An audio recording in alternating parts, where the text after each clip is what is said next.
deixar uma provocação que para mim é muito importante. Eu deixo uma pergunta: e se o futuro não fosse só sobre carregar para frente, mas sobre escutar para trás? Eu queria que todos vocês pensassem nisso, porque é algo muito importante, né? Quando a gente cita esse voltar para trás, existem várias atmosferas, o que de fato às vezes nos faz viver alienado em busca de muitos progressos futuros, sem lembrar do que a gente já construiu até aqui. Eu acho que cada um de vocês tem uma história, cada um de vocês tem um legado, cada um de vocês tem possibilidades que foram construídas diante de toda a história de cada um, e isso é importante de ser lembrado todos os dias. Eu digo isso até por mim mesmo, né? Quando eu comecei a contar a minha história, às vezes eu buscava tanto o progresso, mesmo com todas as conquistas, que eu esquecia de glorificar o que era o meu presente, o que eu já tinha feito. Então isso foi perdido. Muitas das minhas vitórias foram perdidas porque eu não comemorei os pequenos momentos, e eu decidi abrir minha palestra hoje com esse pequeno momento para que vocês também pensassem nesse sentido, que estar aqui hoje também já é uma vitória. Eu venho de uma periferia onde o futuro já acontece no presente. Quando a gente cita, né, o futuro é ancestral. Eu queria que 3 pessoas da plateia me dissessem o que pensa sobre o futuro ancestral. A primeira palavra que vem na cabeça de vocês. 3 pessoas. Quem poderia me dizer? Conhecimento. Outra pessoa? Sabedoria? Tecnologia. Resiliência. São palavras muito importantes e que com certeza faz parte desse processo de transformação do futuro ancestral. Só que hoje eu vim fazer uma correlação entre esse futuro ancestral e as periferias. Eu não sei se vocês sabem, mas as periferias hoje movimentam 300 bilhões ano. Ou seja, essa renda é maior do que 22 estados brasileiros, e isso acaba influenciando diretamente no nosso processo de construção, porque a periferia ela sempre está ligada à marginalidade, ao crime e à precariedade. E isso, de fato, me faz refletir que nós não somos como é que eu posso dizer a palavra certa para ser mais específico para vocês? Esse lugar de dor a todo tempo. Hoje nós somos uma potência e entendemos que hoje as periferias é uma potência criativa, uma potência econômica, uma potência também do empreendedorismo que é gerado, mesmo com a ausência de políticas públicas e de fomentos que consigam fazer com que essas pessoas consigam sobreviver ali durante o seu dia a dia. O futuro que te ensinaram não é o único que existe. Isso eu digo porque eu sou uma pessoa que, por muito tempo, eu vivi a realidade da minha família, né? Eu sou contador de formação e, de repente, a arte me pegou pelo caminho e me tirou de tudo. Muitos me conhecem pela minha história. Eu sou modelo internacional, já viajei para mais de 10 países, fiz campanhas internacionais para Puma, para Hugo Boss. Fiquei muito reconhecido quando Lázaro Ramos contou minha história nas redes sociais, dizendo que eu era o modelo brasileiro que estava carregando a moda nas costas. Só que, por todo o tempo, a contabilidade não me fazia feliz. Eu estava por trás de um computador, pensando em declarações, pensando no que entregar. Só que, quando eu descobri o que era fazer por amor, fazer pela arte, eu acho que eu ganhei sentido para a vida. Às vezes a gente sonha com algo e a vida nos proporciona com algo totalmente diferente. E quando nos pegamos pensando de que, de fato, tudo que preparamos foi por água abaixo, às vezes bate aquela decepção, às vezes vem um questionamento da própria família, das pessoas que estão ao redor, mas eu sempre digo que o que é seu está guardado e que com certeza você vai conseguir alcançar se for dessa verdade, desse compromisso absoluto que você tem com o que você está fazendo. Eu não começo em mim, eu continuo a história. Isso para mim é muito importante, porque quando eu comecei a minha carreira, né, e eu sempre pensei no lado social, porque eu venho de uma comunidade periférica de Salvador, e eu via minha avó sempre fazendo ações sociais, e era algo que eu questionava muito, porque a gente nunca teve muito, né? Então você dividir quando se tem é uma coisa, agora você dividir quando não tem é outra. Então eu sempre questionei as ações de minha avó, voltada à questão de ajudar pessoas, de fazer com um pouco que a gente tinha. E isso acabou reverberando muito também na minha história, que futuramente, agora mais para frente, eu vou dizer para vocês. É sobre parar de tratar como ausência aquilo que é origem e entender o que o amanhã nasce daquilo que já existe. Isso é muito importante. Foi-se dito aqui, né, que é importante saber de onde quer chegar, mas sempre lembrando de onde se vem. E isso é algo que sempre ficou muito marcado em mim. Por mais que eu estivesse em outros países, em outros lugares, a gente se vê, às vezes, deslumbrado com as situações, né? Você está em Milão, sentado lá do Omo, tomando um café, e você se vê numa realidade totalmente diferente. Mas toda vez que eu lembrava que não era sobre mim, era sobre um propósito, eu lembrava que eu precisava ser firme e que tinham outras pessoas que se baseavam na minha história. Hoje eu vivo o reflexo da minha história muito pensando em como agir com o coletivo, e isso também é um futuro ancestral. A ancestralidade, ela fala muito sobre coletividade, sobre dar as mãos e caminhar juntos, e isso é muito importante para todos nós. Quando não existe recurso, existe criação. Sabemos que as periferias e as favelas são potências econômicas e que, de fato, hoje não se temos políticas públicas que às vezes cheguem para dar esse suporte dentro das periferias, mas ainda assim conseguimos quebrar barreiras e paradigmas e conseguimos também mostrar que a periferia é potência. Quando a gente fala sobre uma potência, não é só sobre uma potência financeira, que isso é comprovado, né? Hoje, como eu disse para vocês, as periferias movimentam 300 bilhões ano. Isso é renda de 22 estados, e isso é um PIB similar ou maior do que países como Paraguai e Bolívia. Então, isso quer dizer muito para a gente. Mas a gente também não é só potência nessa questão financeira, é a potência da criatividade, a potência da economia, a potência das questões que movem e que, de fato, mesmo sem essa ausência de políticas públicas ou de acesso, acabam influenciando nesse nosso crescimento. Dentro de tudo isso, eu encontrei o propósito. Quando eu disse para vocês que, de fato, eu não era feliz com o que eu fazia antes, e eu descobri isso só na metade do caminho, eu criei um projeto chamado Periferia do Futuro. Hoje é um projeto que tem 500 jovens que fazem parte desse instituto. Esse instituto dá cursos de capacitação para a área de economia criativa de moda, costura, tranças e maquiagem. Hoje a gente tem jovens que estão viajando para outros países, assim como eu. Hoje a gente mandou 2 meninas para a Índia para trabalhar de maneira digna e sustentar suas famílias, além de um processo tipo de empoderamento da juventude negra de Salvador.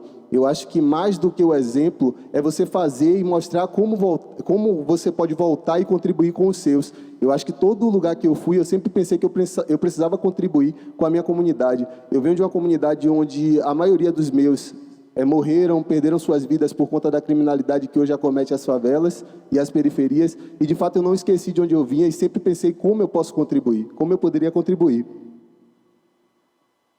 Não é margem do mundo, é um centro de criação invisibilizado. Aqui tem algumas atividades que a gente gera, né? Aqui são alguns cursos, os cursos de costura que tem no nosso instituto. Aqui é o quantitativo de modelos que a gente dá cursos de costura, maquiagem, moda. E esse projeto, esse instituto, ele é movido apenas por mim. Hoje, infelizmente, a gente não tem parceiros. Hoje a gente está caminhando em busca de editais. Hoje a gente tem 3 sedes na cidade de Salvador. O projeto começou muito pequeno, né? Começou com 30 pessoas, através de um projeto social que me descobriu. Eu voltei e dei a mão a uma pessoa chamada Sivaldo Tavares, que é um grande produtor de moda da cidade. E a gente juntos, hoje, tem um instituto com 500 modelos, onde a gente faz distribuição de cestas básicas, a gente ajuda mulheres em situação de vulnerabilidade, a gente atende com psicólogos e com serviços jurídicos, e isso é tudo muito importante para que a gente mostre que a periferia unida, ela se torna uma potência. Memória não é apenas passado, é ferramenta de futuro. Essa foto eu tenho uma das mulheres mais fortes que eu já vi na vida. Eu sempre que eu estou assistindo televisão, né, eu sempre vejo os ministros da economia falar, mas para mim a verdadeira economista era essa mulher que fazia a felicidade de uma casa apenas com salário mínimo. A minha avó, ela foi uma mulher que sustentou uma casa com 8 filhos e que de fato pregou esse social dentro de mim. Eu acho que quando a gente valoriza o que a gente tem dentro das nossas casas, a gente começa a ver o mundo de uma maneira diferente. Eu tinha vários ídolos, né, antes de sair de casa, várias pessoas que eu admirava, mas quando eu cheguei lá, próximo dessas pessoas, a pessoa que me fez mais enxergar o brilho do mundo foi ver minha avó ali, olhando tudo que eu construí. Infelizmente, minha avó se foi, mas ela chegou a acompanhar uma grande parte da minha carreira, e ela hoje é um dia muito feliz para mim, que eu acho que é um dia que ela também está muito feliz. Estar aqui hoje é fruto de uma mulher que sonhou a todo tempo como se eu não fosse um projeto que daria errado. E hoje, para mim, dar certo é algo que não só para mim é importante, mas para todos aqueles que hoje vivem em torno do nosso instituto, em torno de mim, em torno dos meus sonhos, porque isso faz parte de uma juventude que sonha, uma juventude que luta a todo tempo para que a arte chegue antes da bala. O futuro não nasce pronto, ele é construído na resistência diária. Quando eu falo de resistência diária, eu sempre lembro desse cara, e foi um cara que me colocou nos holofotes da vida. Eu garanto que muitos de vocês aqui já me conhecem pelo meu trabalho, mas o Lázaro Ramos foi uma pessoa que me acolheu e que me deu a oportunidade no começo da minha carreira. onde ele me levou para o Criança Esperança. Foi a última alegria da minha avó em vida, né? Quando ele me levou para o Criança Esperança, contou minha história, além das redes sociais. Ele me convidou para participar do programa. Ele é uma pessoa que ele está muito ligado ao Instituto, a tudo que a gente faz. Ele potencializa as iniciativas que a gente tem e que, de fato, me incentivou a sonhar. Então, eu deixo uma mensagem também aqui para vocês terem esse olhar sensível para as pessoas que vocês têm ao redor de vocês. Às vezes, a gente tem muitas possibilidades em nossas mãos e que não partilhamos com outras pessoas e que, de fato, podemos ajudar e, às vezes, não se colocamos à disposição. Uma oportunidade que ele me deu de poder chegar até a televisão foi uma das oportunidades que mudou minha vida. Eu sempre digo que, se não fosse a oportunidade que ele me deu, poderia ter um outro caminho, mas talvez seria muito mais difícil. Então, é muito bom a gente valorizar as pessoas que nos valorizam e que nos entendem como pessoa e como profissional também. Aqui estão alguns números, né, e dados do Periferia do Futuro no ano passado. Foram cerca de 500 jovens ativos, 1.000 jovens com empregos e rendas garantidos em 2025, formação e acesso ao mercado de trabalho. Isso é um ponto muito importante de ser citado. A gente não fala do Periferia do Futuro apenas no lugar de situações de vulnerabilidade e cuidado social. A gente fala como a gente consegue fomentar esse empreendedorismo preto dessa juventude no cenário da moda e da economia criativa. Esse ano a gente teve feixes muito importantes, né, dentro do projeto e do Instituto, que foi uma collab com o Camarote Salvador, onde o Camarote Salvador comprou cerca de 70 camisas produzidas pelo projeto para presentear todos os artistas que trocaram dentro do camarote. Léo Santana, Caetano Veloso, Baiana System, todos eles ganharam um presente com a dedicatória do Instituto.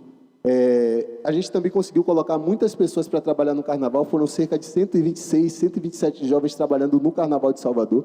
E no ano passado a gente conseguiu esse fecho que é muito importante, a gente conseguir colocar 1.000 jovens no mercado de trabalho, mesmo de maneira informal, que seja com evento, com tranças, com maquiagem. Eu acho que são a melhor maneira deles levarem o sustento para casa, porque todo o trabalho que é gerado, os jovens conseguem levar o sustento, conseguem levar tipo fomento para que essas mães de família, né, não se vejam como mães solos, que na maioria das vezes são, e consigam tipo ter esse complemento dessa renda, já que eles não têm acesso à questão do mercado de trabalho, que hoje a juventude, assim como mulheres mais velhas, são muito negadas dentro do mercado de trabalho. Não é sobre números, é sobre sonhos que voltam a existir e vidas que passam a acreditar que podem mais. Eu sempre digo que, e essa frase minha é sempre uma frase muito marcante, né? Toda entrevista que eu vou dar, em todo lugar que eu passo, eu sempre digo que a arte ela chega antes da bala. Mas por quê, né? Aí as pessoas me perguntam por que isso. Hoje, as periferias e as favelas, elas passam por um processo de violência muito grande. Então, eu sempre penso de que forma a gente consegue ser solução. Então, quando eu criei o Instituto, eu criei justamente pensando em burocratizar esse acesso ao mercado de trabalho, mas também de potencializar esses jovens a sonharem. Porque quando a gente fala sobre moda, né, a gente fala sobre empoderamento, a gente sempre pensa em andar numa passarela. Só que é muito além disso. Um jovem, quando ele entra numa passarela, ele se empodera, ele se sente bonito, ele se sente pertencente daquele ambiente. Eu lembro que há 10 anos atrás, quando eu cheguei em São Paulo, né, eu morei em São Paulo muito tempo, 9 anos, eu lembro que eu fazia desfiles e eu era o único negro em meio a um desfile de 32 pessoas brancas. Isso é errado? Não é errado, não é que seja errado. A gente só luta por equidade. A gente precisa de pessoas pretas nesse espaço porque somos maioria. Hoje, em Salvador, nós somos 86% da população e no Brasil somos 56% da população. E ainda assim não se vimos em lugares de potência, em lugares que são de maior parte de tomada de decisões. Então, quando a gente cria um projeto como esse, que a gente empodera os jovens, que a gente faz com que eles politicamente consigam se sentir pertencentes da sua própria cultura, isso acaba sendo um benefício muito grande porque todos nós juntos ganhamos. Porque eu digo que quando se cuida da juventude, se cuida do começo e do início.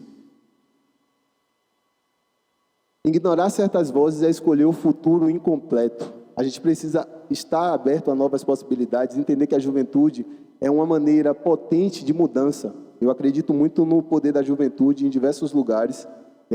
Eu acredito também que a juventude ela pode transformar o nosso país. Então, eu sempre digo para os alunos da importância deles entenderem politicamente, deles entenderem também sobre a questão da racialização de cada um.